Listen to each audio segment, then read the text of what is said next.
Is the right to free expression dangerous? Does my freedom to express ideas, to say funny things, or to offer my opinions infringe on others' rights? Should there be an establishment apparatus that protects the feelings of the easily offended?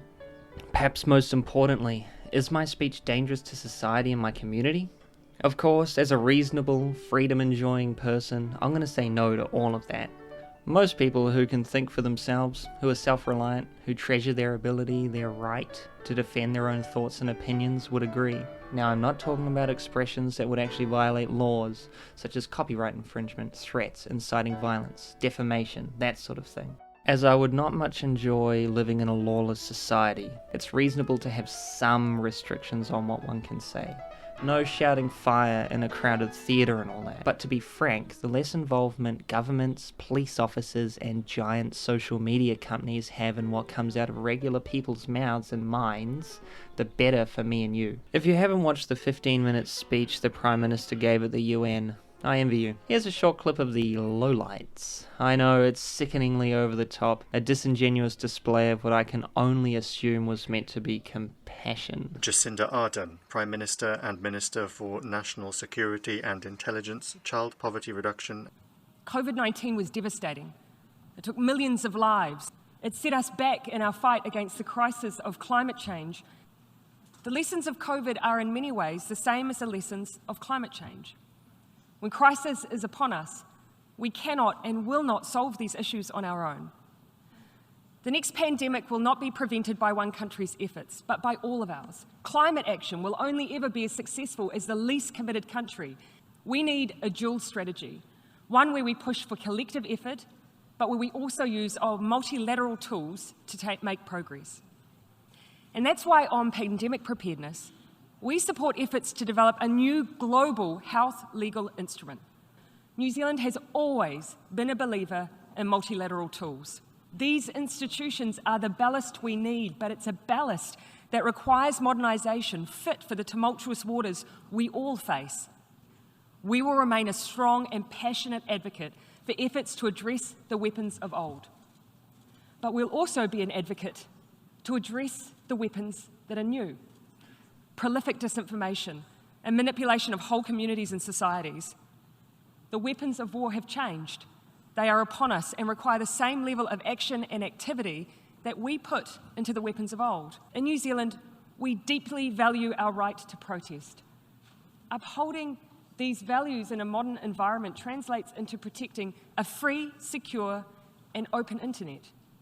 To realise all of the opportunities that it presents in the way we communicate, the way we organise, the way we gather. But that does not mean the absence of transparency, expectations, or even rules, if we correctly identify what it is we are trying to prevent. And surely we can start with violent extremism and terrorist content online. Understanding the interactions between online environments and the real world that can lead to radicalisation.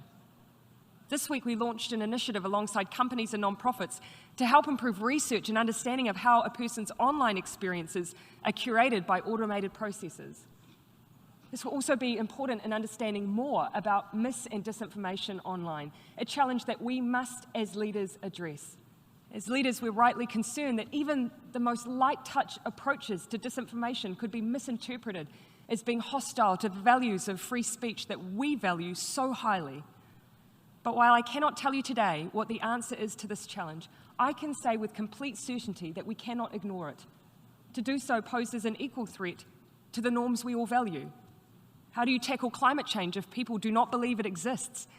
How do you ensure the human rights of others are upheld when they are subjected to hateful and dangerous rhetoric and ideology? The weapons may be different, but the goals of those who perpetuate them is often the same: to cause chaos and reduce the ability of others to defend themselves, to disband communities, to collapse the collective strength of countries who work together. But we have an opportunity here to ensure that these particular weapons of war do not become an established part of warfare. Because for every new weapon we face, there is a new tool to overcome it. For every attempt to push the world into chaos is a collective conviction to bring us back to order. We have the means. We just need the collective will. Yeah, collapse the collective strength of countries who work together. Full disclosure, that actually doesn't sound too bad. Nothing frightens me more than the whole world under the rule of one government, especially one like the one we have now. In spite of our dear leaders' insistence that free speech is a foundational principle of a free democracy, I get the feeling it's a great inconvenience to their authority over us. And of course, as usual, this attack on our right to free speech is not unique to New Zealand, and as of late there has been a strangely homogenous and coordinated move to take away such rights from all across the world, from the usual suspects, of course.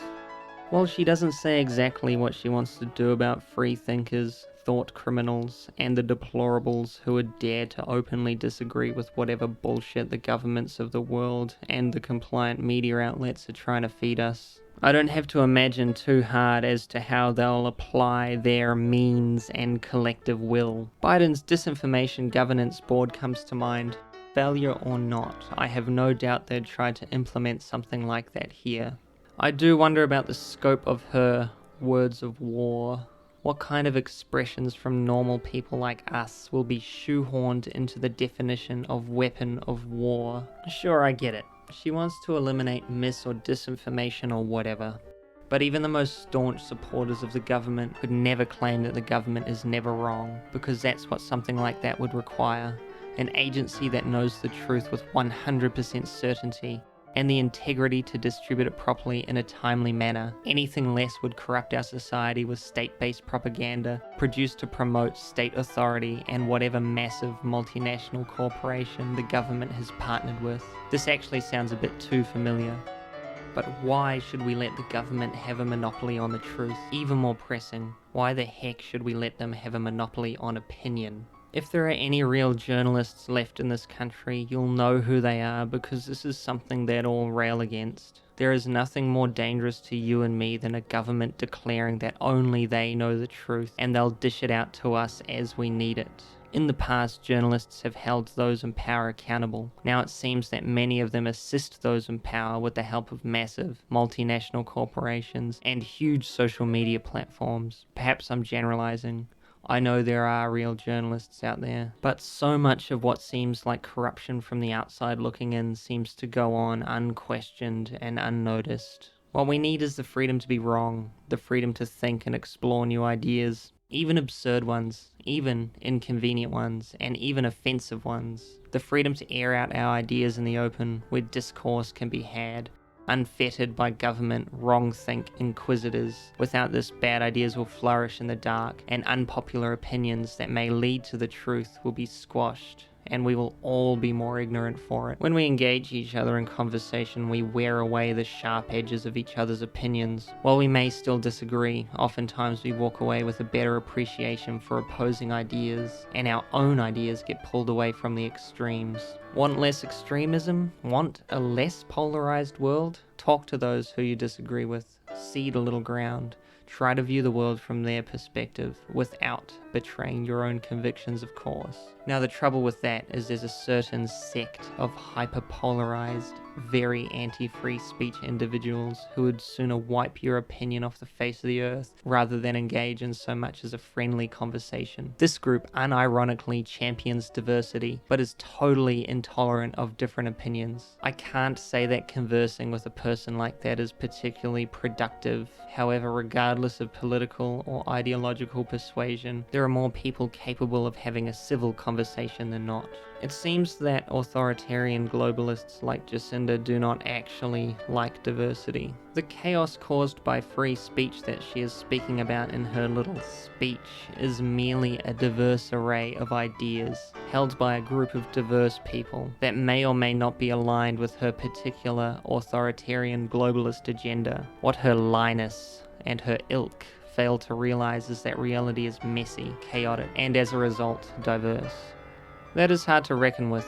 The chaotic nature of people and ideas, that's hard to manage, that's hard to control. I don't think that reality really factors into the authoritarian left's plans. I believe this is why conspiracy theorists are so often right. Where the authoritarian left rejects inconvenient realities, the ones they call conspiracy theorists embrace the gritty nature of the real world and are more than willing to throw a spanner in the works by pointing out what should be obvious to the globalist, utopic dreamers who are forcing their plans down our throats. That's not to say that conspiracy theorists are always right either, and perhaps one could argue that they are too eager to jump to conclusions of malice and corruption.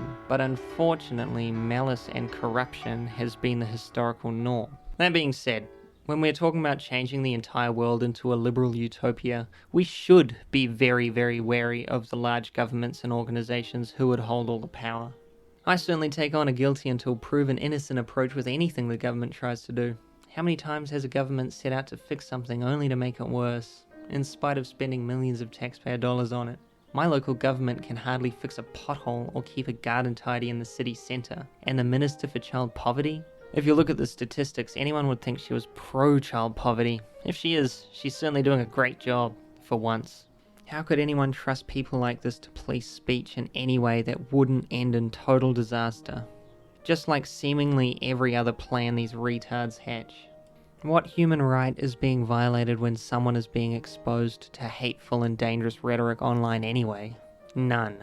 Until they add in the right to not have your feelings hurt by an online meanie into our Bill of Rights.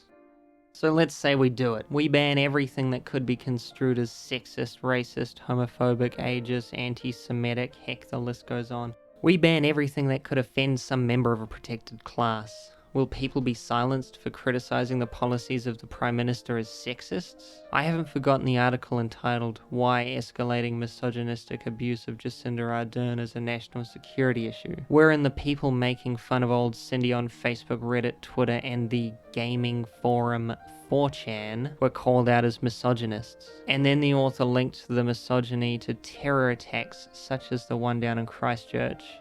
I find it far more likely that these people simply despise the Prime Minister and her party's policies. They're mad that their lives have gotten a lot worse and the leader of this country should bear a large portion of the blame. And name-calling, comments about her likeness to farm animals, and yes, even misogynistic jokes are a way for people to show their displeasure. Saying mean things online is very, very different to doing mean things in real life, and the two should not be so readily equated. It is far better that the most powerful person in this country have hurt feelings than the rest of us be stripped of our ability to criticize power, even if it's mean, even if it's offensive.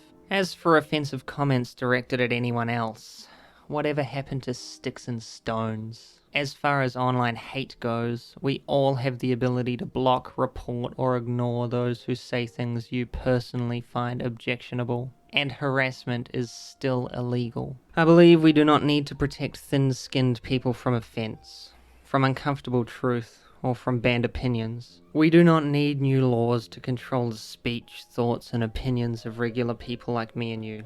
I can nearly guarantee it will be misused. Laws like that will be used to crush any dissent that isn't strictly politically correct or pro-institution. If you do not know what happened to counterspin media, whether you agree or disagree with them, I'd encourage you to do a little digging and find out. Find out what happens when you express the wrong things in this country. And as it also pertains to free expression in this country, look at what happened to Avi Yemini, regardless of whether or not you agree with him. Find out what happens when a journalist goes against the grain and espouses the wrong things. Look at how the government, media, and tech platforms all over the world treated people who didn't trust the science related to COVID. Even doctors and journalists who knew what they were talking about were silenced, banned, and discredited if what they were saying would lower the confidence in the government's plan to save us. They have admitted on many occasions that everything they did was to promote things like faith in institutions and social cohesion. If only those discredited professionals had been allowed to speak, their conspiracy theories, their inconvenient truths would have saved us from what I can only describe as a global financial crisis. So no, I don't need my thoughts pre-processed and pre-approved, and you don't either. Our bad jokes, our honest thoughts and opinions, and open, unfettered criticism of those in power will keep them in line, no matter what protected class they belong to, no matter who gets offended on their behalf. I'm sick of being forced to do things in service of a hypothetical other. That seems to be how the government sells the usurpation of my individual rights. So I encourage you to hold on to the rights you have. Do not let them go uncontended. Many people in this country won't know what a valuable treasure we all have until it is taken away. Thank you for listening.